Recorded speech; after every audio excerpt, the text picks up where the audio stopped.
आंखें दी है तो उसको यूज क्यों नहीं करता है? सॉरी। अबे एक तो सड़क पे तू अंधे की तरह चल रहा है, ऊपर से मेरा इतना कीमती गिफ्ट तोड़ दिया और सोच रहा है सॉरी बोल के बच जाएगा। भाग का रहा है? अबे तू अंधा है, बहरा है कि गूंगा है? तेरी प्रॉब्लम क्या है? मेरा इतना इंपॉर्टेंट गिफ्ट तोड़ दिया और चुपचाप खड़ा है। अरे बोल ना कुछ। अरे बस, बहुत हुआ। जब से देख रहा हूं चिल्लाई जा रही हो। गिफ्ट ही तो है ये। कितना का? 10,000 का, 20,000 का, 50,000 का। पकड़ो और माफ करो मुझे।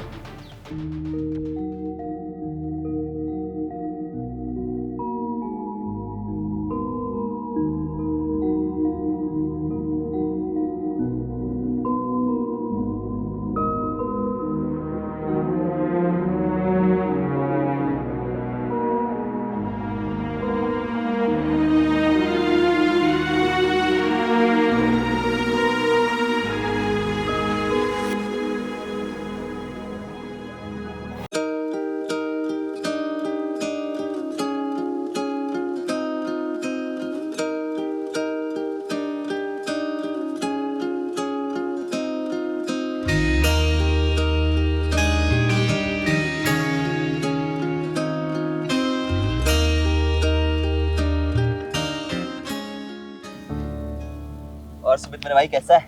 अरे मैं बढ़िया भाई, आप बताओ कैसे हो? बस बढ़िया भाई, तेरे को खुशखबरी देनी थी। बताना।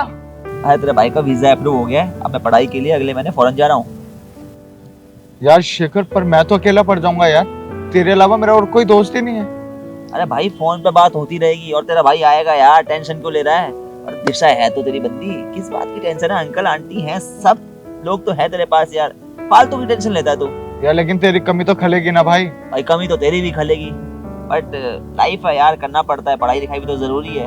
जिंदगी में कई बार दोस्त यारों से दूर जाना पड़ता है, मजबूरियां होती हैं। और टेंशन ना ले, मिलेंगे यार जल्दी दोबारा, टेंशन क्यों ले रहा है? हाँ यार, मैं तुझे रोक नहीं रहा, लेकिन मैं तेरा इंतजार करूंगा। तुझे मिलने आना पड़ेगा। अरे भाई आऊंगा यार, क्यों टेंशन ले रहा है? चल अभी निकलता हूँ, ख्याल रखियो अपना, ठीक है?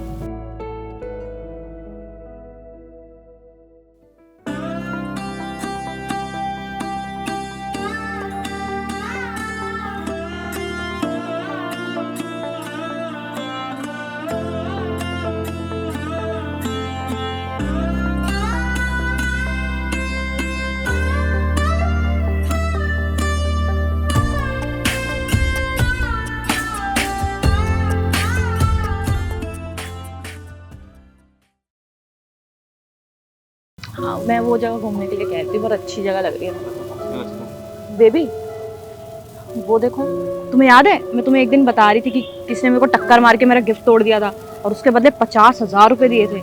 ये वही है। पता नहीं इसकी क्या मजबूरी है जो इतना शांत रहता है। नहीं तो देखने में तो अमीर ही लगता है।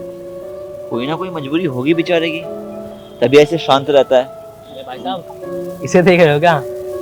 मत देखो, पार्क में पहले दिन जो भी आता है ना, इसी को देखता रहता है। ये ऐसा ही है, बिल्कुल शांत, किसी से ना बोलता है ना खेलता है, बस चुपचाप आता है और आके यहाँ बैठ जाता है। लोग तो यहाँ इसे दिल जलासी भी बोलते हैं। इसे देख के ऐसा लगता है जैसे बहुत टेंशन उसके सर पे, पर समझ में नहीं आता क्या हो गया इसे।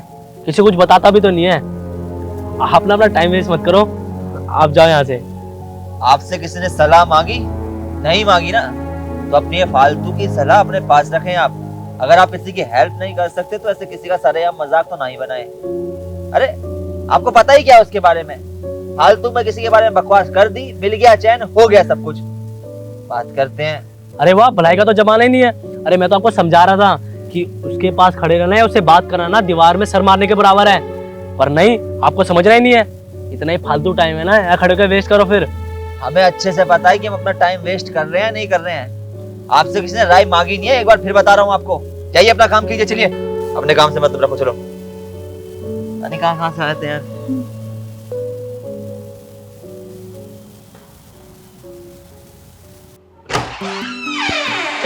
और शेखर भाई क्या हाल है? अरे रोशन आना, बैठ। और बताओ भाई कैसे हो? बस बढ़िया भाई।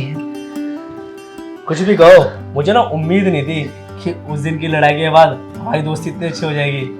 भाई मुझे भी क्या पता था कि ऑफिस में तू भी आ जाएगा और मेरे को तेरे से रोज मिलना पड़ेगा।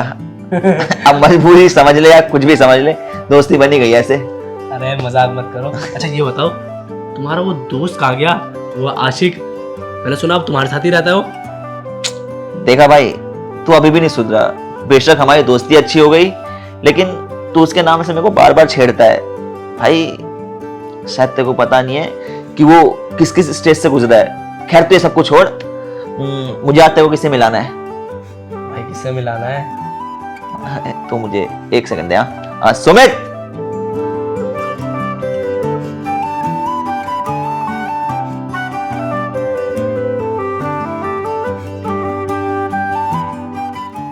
अरे तू तो वही है ना, दिल जला आशिक। सुमित अग्रवाल। हाँ हाँ, सुमित अग्रवाल। क्या बात है यार, ये तो पूरा बदल गया। अच्छे कपड़े, बढ़िया सा लुक। कैसे? भाई क्या है ना, इसके पास न कभी कपड़ों की कमी थी, न कभी पैसों की कमी थी। लेकिन कई बार क्या होता है, इंसान की जिंदगी में ऐसा स्टेज आता है जहाँ पे इंसान का मन ना अच्छे कपड़ों से हट जाता है, उसके बाद जो धन दौलत होती है उससे हट जाता है।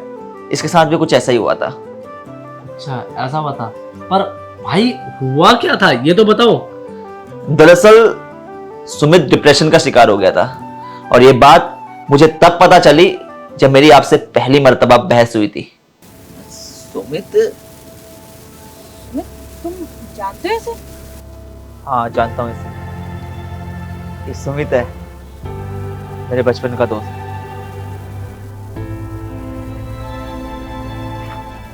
सुमित, सुमित, अरे सुमित, कहाँ खोया हुआ है भाई? शेखर भाई आप इतने दिनों बाद यहाँ। और ये क्या हालत बना रखी तूने? तू ऐसा तो कभी नहीं था। इतना उदास क्यों है? बैठ पहले। आओ यार। अरे बता क्या हुआ, बात क्या है? चल छोड़, तो शायद मुझसे नाराज है इसलिए नहीं बता रहा। ये बता घर में सब कैसे हैं? अंकल आंटी कैसे हैं? कौन अंकल आंटी? हाँ? जिन्होंने मुझसे कभी प्यार नहीं किया, उन्हें सिर्फ पैसों से प्यार है, मुझसे नहीं। एक इंसान ज्यादा से ज्यादा क्या चाहता है कि उसके माँ बाप उससे प्यार करे, उसकी अच्छे से परवरिश करे, लेकिन मुझे तो ये सब मिला ही नहीं। सुमित ऐसा नहीं है यार, अंकल आंटी तुझसे बहुत ज्यादा प्यार करते हैं। तू अभी उनसे नाराज है तो उनके बारे में ऐसा मत बोल प्लीज। एक बात बता मेरे को, दिशा कैसी है? वो थी कब मेरे साथ? उसे मुझसे कभी प्यार था ही नहीं। उसने सिर्फ मेरे काम से और मेरे पैसों से प्यार किया है, धोखा दिया है मुझे, चीट किया है। मेरे को लगा कि शायद वो मुझे समझती है, लेकिन नहीं, वो भी सबकी तरह निकली। सब धोखेबाज है, सबने मेरा साथ छोड़ा है। शेखर, जब तू यहाँ से गया ना, मैं बहुत अकेला पड़ गया। फिर मुझे अकेले रहने की आदत डालनी पड़ी, और अब तो मुझे आदत है, मुझे किसी की कोई जरूरत नहीं है, मैं अकेला ही ठीक हूँ। नहीं सुमित ऐसा नहीं होता है, कोई धोखेबाज नहीं है। और तूने अपना हाल क्या बना रखा है? तो पता है मेरा दोस्त कैसा हुआ करता था? स्कूल के टाइम पे मेरा दोस्त बिल्कुल स्टड टाइप का हुआ करता था, मुस्कुराता था, हंसता खेलता था, मौज मस्तियां करता था। और आज तूने क्या हालत बना ली है अपनी। तू तो बिल्कुल हंसता तक नहीं है, मायूस मूर्त बन के रह गया है तू। तो चल मेरे साथ आ। शेखर, चल मेरे साथ। अच्छा चल मत चल यार तू, वो देख सामने पहले की 2 बॉलें पेंडिंग है तेरे ऊपर, वो 2 बॉल करा, चला जल्दी चल, बॉल करानी है तेरे को, तो आजा, कम ऑन।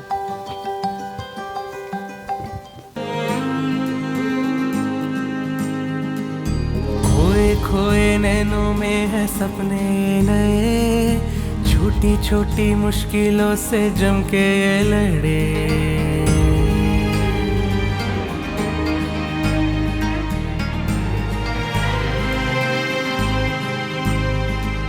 खोए खोए नैनों में है सपने नए, छोटी छोटी मुश्किलों से जम के ये लड़े। बावरे बेफिक्रे सारे जिद पे है अड़े, बुन ले तू तकदीरियां।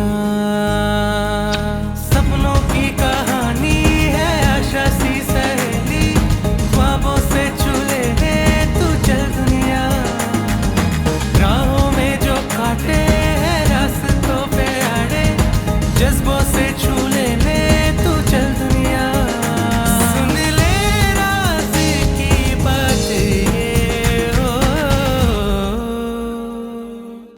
भाई मुझे एक बात समझ में नहीं आ रही, ये अच्छा खासा पैसे वाला है, गुड लुकिंग है, सब कुछ है इसके पास, फैमिली भी है और देखने में भी हट्टा कट्टा लग रहा है, फिर इसे कैसे डिप्रेशन हो सकता है? भाई डिप्रेशन का क्या है ना, डिप्रेशन में ना बुखार होता है ना डिप्रेशन का इंसान के शरीर से कोई लेना देना है। डिप्रेशन बेसिकली एक मानसिक स्थिति है जिसमें इंसान अपने ही सोच विचारों में अंदर ही अंदर कैद होता चला जाता है। इसमें क्या होता है कि इंसान को ना बाहरी चीजें कई बार काटने लगती हैं, छोटी छोटी चीजें बहुत ज्यादा बड़ी लगने लगती हैं। ऐसे में क्या होता है कि इंसान कई बार खुद का ही दुश्मन बन जाता है और ये एकदम से नहीं होता, ये धीरे धीरे जन्म लेता है। जैसे कभी कभार फैमिली में अनबन हो गई और धीरे धीरे कोई खटास आने शुरू हुई और उसी खटास के बीच में और लोगों से भी संबंध जब बिगड़ते चले जाते हैं तो ये चीज बढ़ती चली जाती है। ऐसे में जब हमें कोई इंसान डिप्रेस्ड दिखता है या मायूस दिखता है या अकेलेपन का शिकार दिखता है तो हमें उसका साथ देना चाहिए, उसे पूछना चाहिए कि उसे असल में दिक्कत क्या है, ना कि उसका मजाक बनाना चाहिए। क्योंकि क्या होता है ना, हमारे बनाए हुए मजाक के कारण उस बंदे की जिंदगी और ज्यादा खराब होती चली जाती है।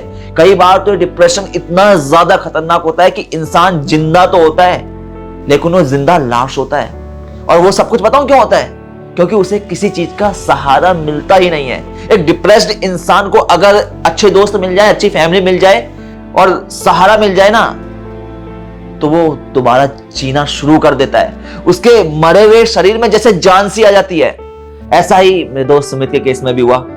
मेरा बचपन का दोस्त है, मेरा बेस्ट फ्रेंड हुआ करता था। अनफॉर्चुनेटली मेरे को फॉरेन जाना पड़ा और ये डिप्रेस्ड हो गया। जब मुझे पता चला तो फिर मैंने जी जान लगा दी सुमित को सही करने में और फाइनली मेरा दोस्त आज सही हो चुका है। और सबसे ज्यादा खुशी की बात बताऊं क्या है, इसने डिप्रेशन से ऐसे ओवरकम किया है कि अपनी डैड की कंपनी को पूरे 70% का मुनाफा दिया है इसने। मतलब इससे बड़ा मेरे को एक बात समझ में आई कि हमें कभी भी किसी डिप्रेस्ड इंसान का मजाक नहीं बनाना चाहिए, उसकी हालत पर हंसना नहीं चाहिए या फिर उसे इग्नोर नहीं करना चाहिए, बल्कि हमें उसे सहारा देना चाहिए। क्योंकि ये लोग कई बार जब ओवरकम करते हैं ना तो ऐसे बाउंस बैक मारते हैं कि यार दुनिया के लिए एक मिसाल बन के रह जाते हैं। और ऐसे मैंने बहुत सारी कहानियां भी सुनी है जिसमें मैंने सुना कि बंदा डिप्रेस्ड होता है और एकदम से मतलब धीरे धीरे जब लाइफ में चेंजेस आते हैं उसके, तो बहुत बड़ा काम कर जाता है। तो रोशन भाई, आज के बाद कभी भी अगर किसी को मायूस वगैरह देखे ना, जब तक अगर तेरे को पूरी सच्चाई मालूम ना हो तो मजाक तो प्लीज मत बनाइयो, ठीक है? सॉरी भाई, तू बिल्कुल सही कह रहा है, मुझे ऐसे मजाक नहीं बनाना चाहिए था, उल्टा मुझे तो इनकी मदद करनी चाहिए थी। रोशन मुझे माफ करना, मैंने आपके साथ बहुत गलत किया। कोई बात। अरे यार, आज तो खुशी का दिन है और आज से हम 2 दोस्त नहीं, हम 3 दोस्त हैं। आओ बैठो ना यार। तो यार सबसे पहले तो आप लोग ये बताएं कि आज की स्टोरी में आपको सबसे ज्यादा अच्छी एक्टिंग किसकी लगी। बेसिकली ये एक स्टोरी थी जिसमें हमने देखा कि कैसे एक डिप्रेस्ड इंसान अपनी जिंदगी में बहुत ज्यादा अकेला हो जाता है। हमारा मोटिव यही था कि हमें हमेशा एक डिप्रेस्ड इंसान का सहारा बनना चाहिए। क्योंकि यार जब बंदा अकेला होता है, टूट जाता है, तो उसे इतना सा भी सहारा ना बहुत बड़ी मदद कर देता है। और अगर आप किसी का सहारा बनेंगे तो जाने अनजाने में कहीं ना कहीं आप पुण्य करेंगे। और मेरा मानना तो यह है कि दुनिया में ऑलमोस्ट लगभग 90% लोग कभी ना कभी किसी ना किसी रूप में अपने आप को अकेला सा महसूस करते ही हैं। बेशक उनके साथ बहुत लोग होते हैं, लेकिन जब बंदा मेंटली अपने आप को अकेला महसूस करने लगता है ना, तब फिर माहौल बिगड़ता सा चला जाता है। अगर आपकी पर्सनल लाइफ में कभी कुछ ऐसा हो रहा है तो उस वक्त अपने उस अकेलेपन को अपने ऊपर हावी ना होने दें। ऐसे में आप एक काम करें, अपनी फैमिली से कंसल्ट करें, अपने दोस्तों से कंसल्ट करें। क्योंकि ऐसे में यही होता है कि यार बड़ी वो हिचकिचाहट होती है बताने में। ऐसे में बिल्कुल भी ना हिचकिचाएं, बिना शर्माए, बिना डरे आगे बढ़े। क्योंकि आपका एक आगे बढ़ता हुआ कदम आपकी जिंदगी बचा सकता है। तो अगर आप लोगों को हमारी ये वीडियो पसंद आई हो तो इसे ज़्यादा से ज़्यादा शेयर करें। तो जल्दी मिलते हैं एक नई वीडियो में एक नई स्टोरी के साथ।